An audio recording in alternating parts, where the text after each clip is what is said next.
Hey guys, welcome back to the channel. Today we're checking out a title that I think may just offer the ultimate sandbox space experience.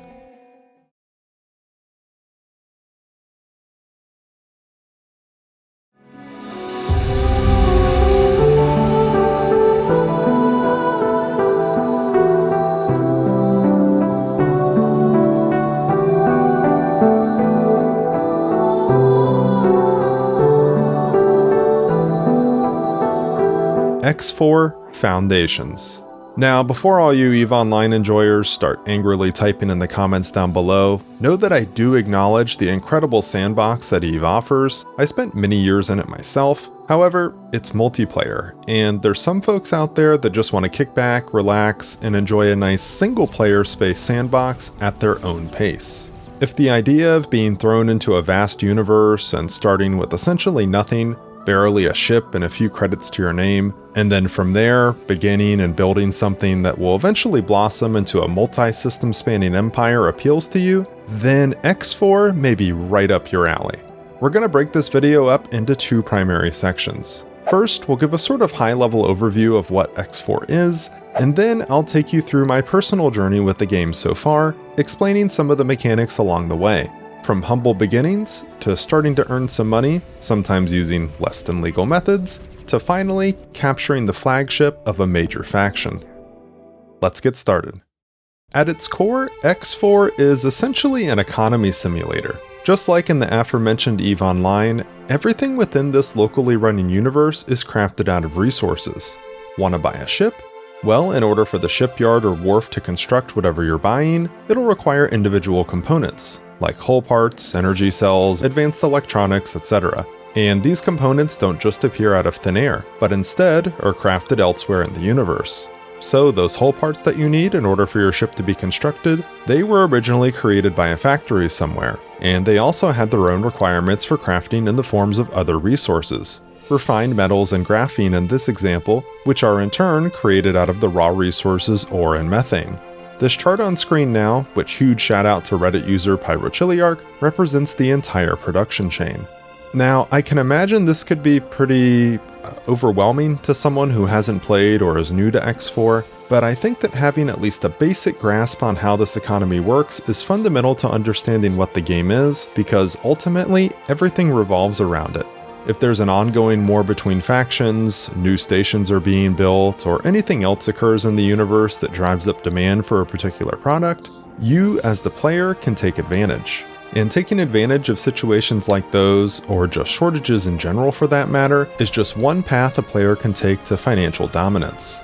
But with that out of the way, and you hopefully having a basic understanding of X4's supply and demand based economy system, let's move on to what you can expect as you begin your X4 journey. So to start, if you're new to the series, I would highly recommend checking out the in-game tutorials. It may take a bit of time to get through them all, but it could definitely relieve some feelings of frustration if you're struggling to figure out exactly how certain mechanics work. The tutorials do a good job of walking you through what they're described as, and they can certainly make your first few hours feel a bit less overwhelming. Which, by the way, I'd say that feeling is totally normal in the X series, but trust me, if you can push through that initial feeling, things will start clicking pretty quickly. Thankfully, when it comes to actually starting your game, you don't have to just be thrown out into the sandbox blindly. Depending on which DLCs you own, there are a number of different starts available to you. Each of these offer various different starting circumstances, from starting off in a prison cell with essentially nothing, to being a new cadet in one of the faction's militaries. Some of these, like the aforementioned Terran Cadet start, are definitely geared towards newer players, since they often guide the player down quest lines that teach mechanics of the game. These are definitely a good place to start, since in the end you still end up in the same open sandbox, but you get a bit of guidance in the beginning stages of your journey. Other game starts are more geared towards players who either have more experience, or for whatever reason, are looking to skip any handholding and just start doing whatever they want to start making money their own way in the verse. Whether it's trading, taking mission offers from NPCs, mining, piracy, or even facing off against the game's baddies, the rogue AI-controlled Xenon, or the alien aggressors known as the Kayak. Personally, this is the route I went, choosing the Young Gun start, which starts you off with nothing more than a light fighter and 10,000 credits to your name, which, is basically nothing. Like I mentioned before, things can seem a bit overwhelming when you first start out. And even as someone who's put a decent amount of time into X games in the past, that still held true for me. I was essentially just dropped into a station with my ship set out in front of me, given the keys, and told good luck. Luckily, I'd done a bit of research prior, so I had a decent idea on how I might start earning my first few credits, which we'd be needing a decent chunk of to execute the first part of my plan, establishing a source of passive income. You see, in X4, you're not limited to just your ship. You can purchase, own, and operate as many as you please and have them perform all kinds of tasks for you. Trading, mining, scouting, patrolling, really almost anything you can do as a player, you can order your AI captains to do for you. And as these captains gain experience, they get more and more effective at their tasks. My goal was to get a small group of AI-controlled miners operating for me, but yeah, before we could do that, we needed some money. The first order of operation was to get a lay of the land. X4's universe is comprised of well over 100 separate sectors that are connected to each other via various forms of jump gates. Exploring all of these in the beginning stages of the game is pretty unfeasible, but exploring the core systems can be done relatively quickly thanks to something that's known as the superhighway.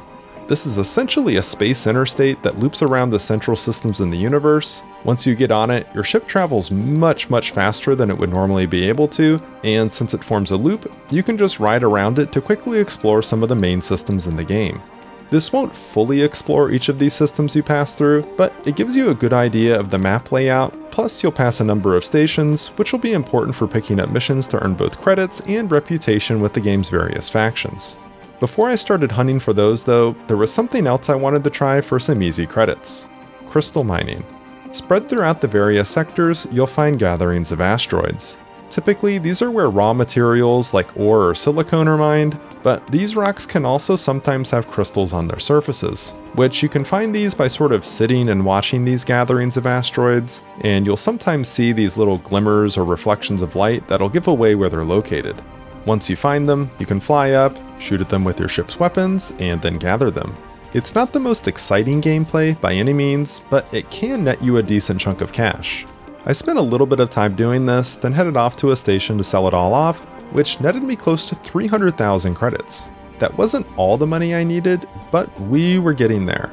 After this, I decided it was time to try and find and run some missions, which available missions are indicated by these little yellow icons that'll pop up next to stations. My first two attempts were, let's just say, less than successful.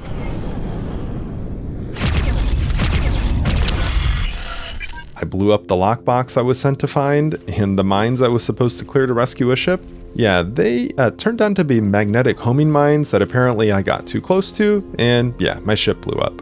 Thankfully, I'd saved not too long before that, and on my second attempt, I learned from my mistake and kept my distance when clearing said mines. My next order of business was assisting with clearing some hostile traffic from around a station.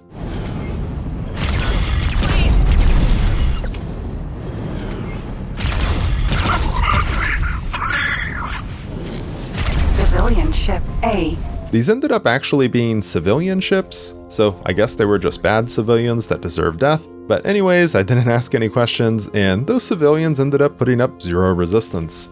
We were starting to get really close to the amount of money we needed at this point, and after successfully opening a lockbox by shooting the actual locks off of it and not destroying it, and clearing out some more mines, we finally had enough cash. So I ordered a fairly low-spec medium mining ship, the Argon Drill Vanguard. This would be the first of many, hopefully, for my fleet that would eventually bring me to vast riches. Or at least that's how I thought things would end up. I found a nearby system that had a station buying the resource and the raw resource available to mine, and released my miner into the wild. Because apparently a level 1 captain lacks the intelligence required to mine a resource and travel to another system and sell it. Yeah, makes perfect sense. But anyways, of course, as fate would have it, not even 10 minutes after I'd sent my miner off to do his thing, I got a notification that he was under attack, which required manual intervention on my part. While I was patiently waiting for my lone miner to gather up some raw materials to sell, I figured I might as well hunt for some more crystals in the area, just in case any more rogue Xeon decided to show up. Thankfully, none did, and after selling off some more crystals and silicone from my miner, I found myself sitting on a decent chunk of cash again. Not enough for a miner, but enough for a trader, the Mercury Vanguard. This would hopefully let me take that money I was making from my miner and turn it into even bigger profits. Buy low, sell high. That's the name of the game. I started small with energy cells, perhaps the most common and cheapest commodity in the universe. But in quantity, there was still money to be made. From there, using the in-game trade filters, we moved on to other commodities that had profits to be made too, mainly hull parts and microchips, and before I knew it, I was sitting on enough credits to buy another ship. A gas miner this time. We were starting to get some recognition from the local government too. After all, we were pumping cash into the local economy, and I was rewarded with a promotion. We've been watching your work with great interest and wanted to reward you for it. I'm pleased to present you with a new rank amongst our organization. Between my trading and 2 miners, money was really starting to roll in now. I did get a little distracted by a couple of side quests, one that led me to getting a player HQ, which is what's needed to unlock the research tree in the game, which allows you to unlock upgrades, things like the ability to teleport between your ships and more, and there was another quest line that was tied to one of the DLCs that led to opening a jump gate and added a new faction to the universe, the Boron. I also got a free ship out of it too, so not a bad deal. But even as I was working on those quests, my trading and mining didn't stop. I had enough money now to buy not only another trader to trade for research materials for my player HQ, but also to order a combat ship, a real one, not like that little fighter I'd started the game in. And I was starting to get an idea. I think it was time to make our activities less than legal. I wanted to see how much money could be made via piracy. But before we get to our less than legal business ventures, I'm excited to announce our continued partnership with Apex Gaming PCs. With custom-built PCs available in different configurations at various price points, they're sure to have an option for any gamer out there, especially when you factor in their affordable and flexible financing options. Whether you're on a budget and opting for the entry-grade Apex Bronze, or looking to dominate your competition with the Streamer Plus, you can rest easy knowing that your investment is protected by the Apex standard 2-year parts and lifetime labor warranty. For a limited time, you can use my 5% discount code JARBO at checkout when purchasing. See link in the video description below. Alright, back to the video. So before we move on to the next phase of our journey, I just want to talk a bit about the combat and ship mechanics of X4. Ships in the game are broken down into various sizes. There's S, M, L, and XL ships. S and M, or small and medium ships, comprise vessels that would be considered non-capital class. Fighters, heavy fighters, corvettes, frigates, and even those miners and traders we purchased earlier would fall into this category. Then there's the L and XL ships. These are the big bad capital ships of the game. Destroyers, carriers, battleships, and capital-sized industrial ships fall into this category. And just in case you're wondering at this point, yes, you can own and fly these, although we're not going to be discussing that now. We'll get to those a bit later on.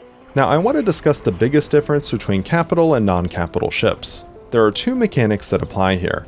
The first is individual component damage, and the second is boarding. On small and medium ships, individual components cannot be damaged. Until your hull strength hits 0 and your ship blows up, your weapons, shields, and engines will all continue to function normally. This isn't the case with capital ships though, which have damageable smaller components. This means that if you happen upon a capital ship that you're looking to take down, and if you're willing to risk getting in close to it, you can damage and destroy its turrets, shield generators, and engines. If you're able to wipe out all of its surface elements, you'll leave it floating in space defenseless. Now, capital ships can and will repair themselves back up over time, especially if they're equipped with repair drones, which do exactly what they sound like they do. But in the meantime, when a ship is defenseless like this, it opens them up for boarding, which allows you to send Marines to attempt to capture a ship and claim it as your own. Just like all other hireable crew, Marines have ranks. Remember earlier how I mentioned those newly hired captains couldn't navigate a Stargate to trade on their own? Yeah, newly hired Marines start off as Greenhorn recruits as well. So even if you do happen to disable an enemy ship completely, if it has a decent complement of experienced Marines on board to defend, there's no guarantee that you'll capture it easily. As a matter of fact, there's a good chance it'll probably be quite difficult. But with enough determination and Marine lives spent, you can use boarding to capture essentially any capital ship in the game. It's important to note here that I mentioned capital ship because the boarding mechanic doesn't apply to small and medium ships. That's not to say you can't capture ships of the smaller variety, it's just that capturing them is done a bit differently. To do so, you fire at a ship until it's weakened significantly, and then there's a chance they'll bail when they take additional damage, leaving the ship empty and ready for you to claim. These were the types of shenanigans I was looking to get myself involved in, as I felt there was a good amount of money to be made here. And funny enough, as soon as I started entertaining this idea, a great target presented itself in my Player HQ's home system of Heretic's End, which also seemed to be a good sector to try this sort of activity out in, since it was an unclaimed sector and thus would have no faction police forces to intervene. My first target was a destroyer, a Behemoth-class vessel belonging to the SCA, a pirate faction that had a Space Swede station in the sector I was in. I figured my recently purchased heavily fighter, the Quasar, would be up to the challenge, but I think my own skill was holding it back here. We're taking hits.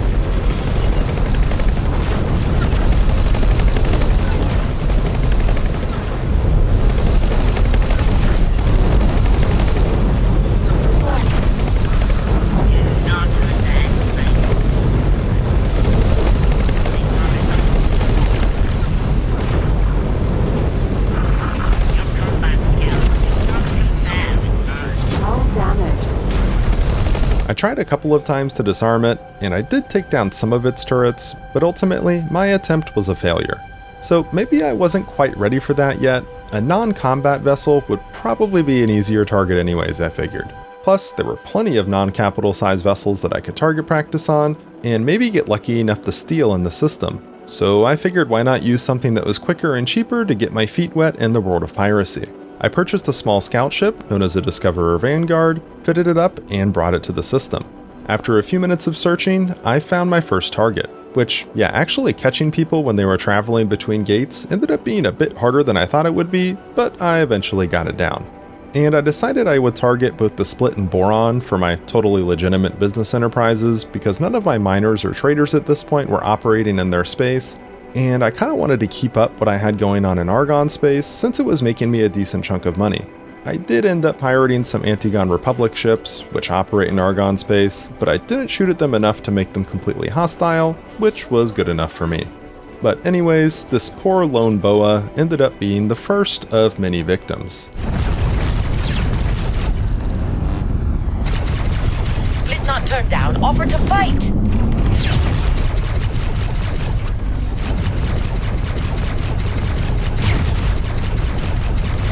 Someone, help Split! Split eject! Spare life! Not everyone was wise enough to bail before I destroyed their ships, but a decent amount did. And it turns out piracy, even with these smaller, medium-sized ships, was actually pretty profitable. And I was able to put the money from this to good use. We now had multiple traders, fighters, and miners, and were well on our way to becoming a real force to be reckoned with.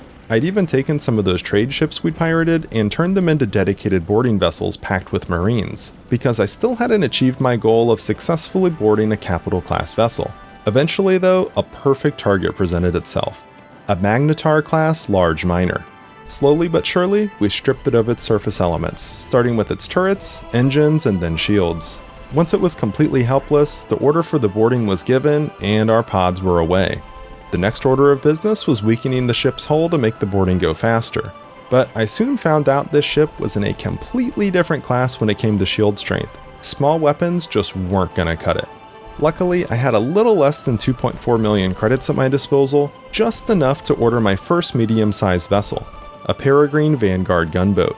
It wasn't exactly my first choice when it came to a medium vessel to purchase. I would have much more preferred a more offensively focused corvette, but it would have to do. We kept the Magnetar locked down until our new ship arrived, fresh out of the Argon wharf.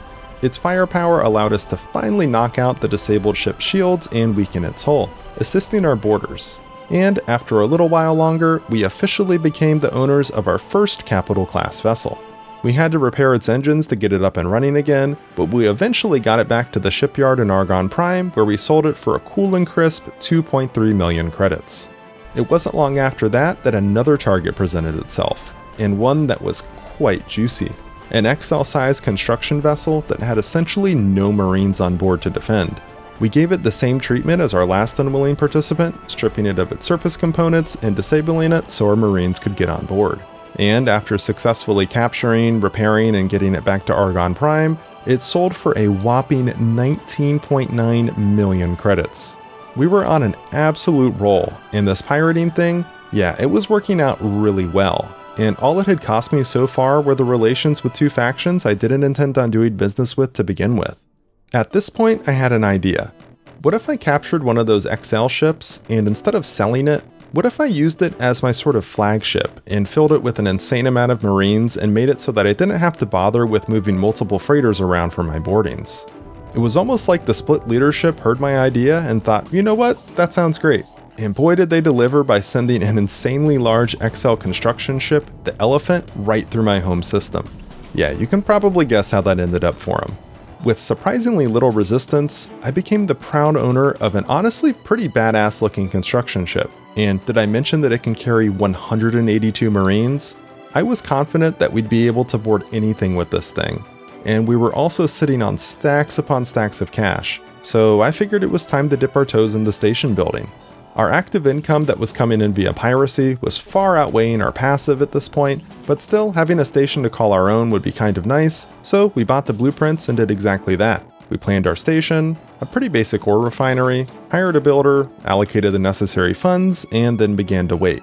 Yeah, station building is not exactly a fast process in this game, it takes time. While we waited, we continued to expand our fleet, both by buying ships and capturing them, and we really had a decent little combat force now.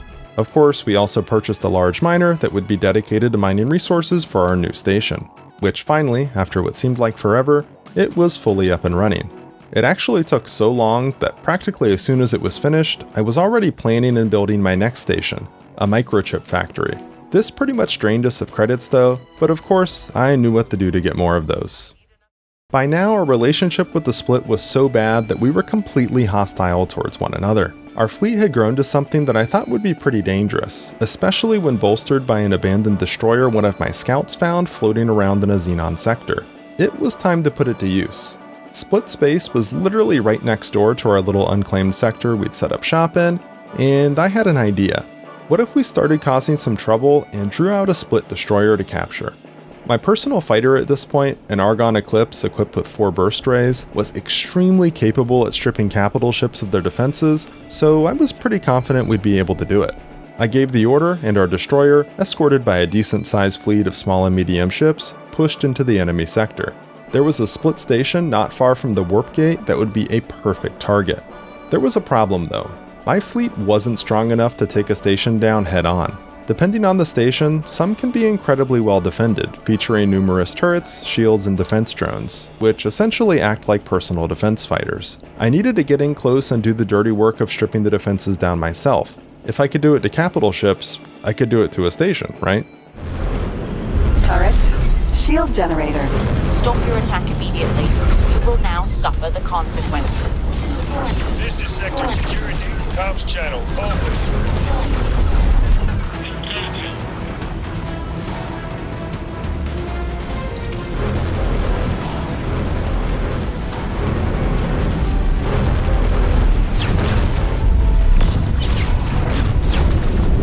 At first, it seemed like I'd bitten off a bit more than I could chew. This particular station seemed to be loaded to the brim with turrets, and when I engaged it, it launched a swarm of defense drones that forced me to fall back to my fleet for assistance dealing with them. There were also some Split police forces that showed up, but they weren't really a big concern, and we dealt with them pretty swiftly. We re-engaged the station and started whittling down its defenses once again, and it actually looked like we were making progress. Maybe this was possible. I found that my fleet was lacking staying power though, and having to fly out of system to repair just wasn't efficient. So with nearly all the credits I had in my account at the time, I ordered an auxiliary ship, which is sort of like a mobile repair and resupply facility that allows you to keep a fleet such as the one we had in enemy space at full HP between engagements. While that was on the way, I continued my assault of the station. Factory. Turret. Quantum. Turret. Stop your attack immediately. You will now suffer the consequences. Eventually, its defenses were gone and the attack commenced.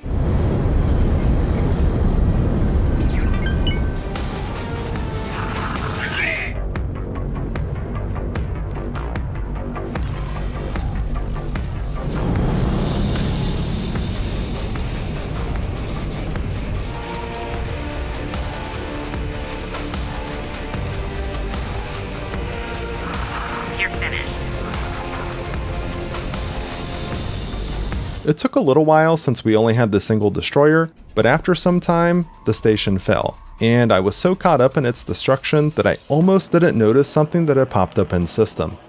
A split Raptor. One of the flagships of the Split Navy, the Raptor is an absolutely massive ship, capable of holding 100 small-size fighters, plus medium ships, and sporting over 100 turrets. Although the Raptor is technically classified as a carrier, it almost deserves a designation of its own. Maybe battle carrier, perhaps? The thing is an absolute monster, and one just stumbled within my grasp. Could I possibly capture it? I was gonna try.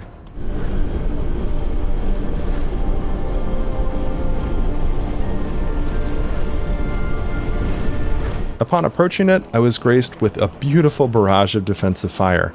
Thankfully, it has a decent-sized blind spot right behind the engine, otherwise trying to strip this thing of its defenses would have been borderline impossible, and our fleet just didn't have the power to take this thing on head-on. It also did have a small contingent of ships defending it, which required falling back to deal with before re-engaging. Raptor turret. Danger.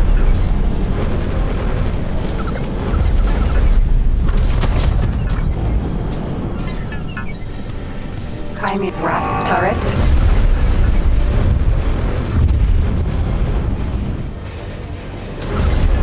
Raptor turret. Raptor shield generator. Raptor shield generator. Danger.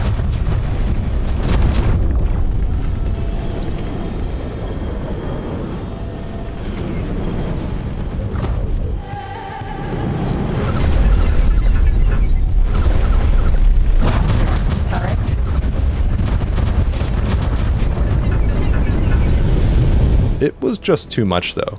Maybe if I'd really taken my time I could have disarmed it on my own, but I decided to send the fleet in. I knew that we'd take losses, but maybe they could keep it distracted and draw its fire for just long enough for me to be able to swoop in and disable the rest of its defenses. I repaired at our auxiliary ship, took off, and gave the attack order. Shield generator. Raptor turret. I just want this to be over. Danger. Thanks for your help. Preparing to dock. Raptor turret.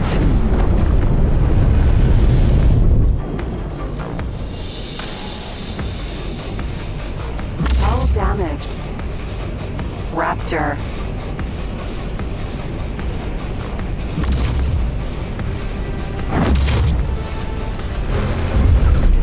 Raptor.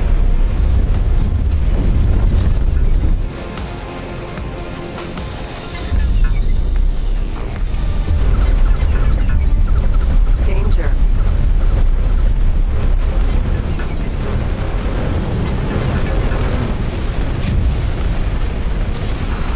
That could be your last mistake. Raptor.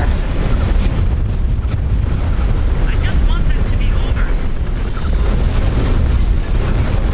Not kill split. Eat laughing.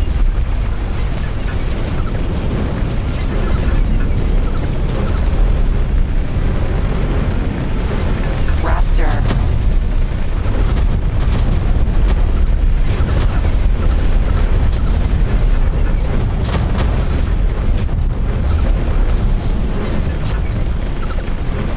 Danger.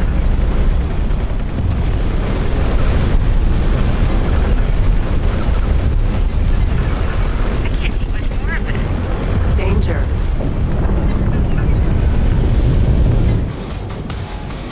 Eclipse. Vanguard.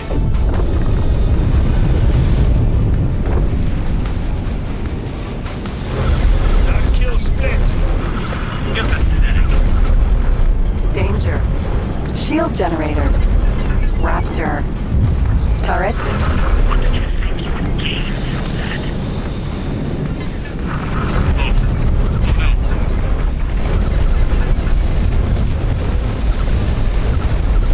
Raptor. Turret. Danger.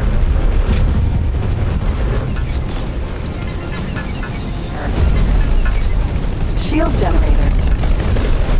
As expected, we took some pretty heavy losses, but it worked. We had this thing dead in the water. Now it was time to do what we did best: steal it via boarding. There was a bit of a problem though. This thing had an insane boarding resistance stat, by far the highest I'd ever seen. Many Marines lost their lives this day, hundreds upon hundreds, and it took a good amount of time ferrying Marines back and forth between systems, but in the end, we did it. The split Raptor was ours.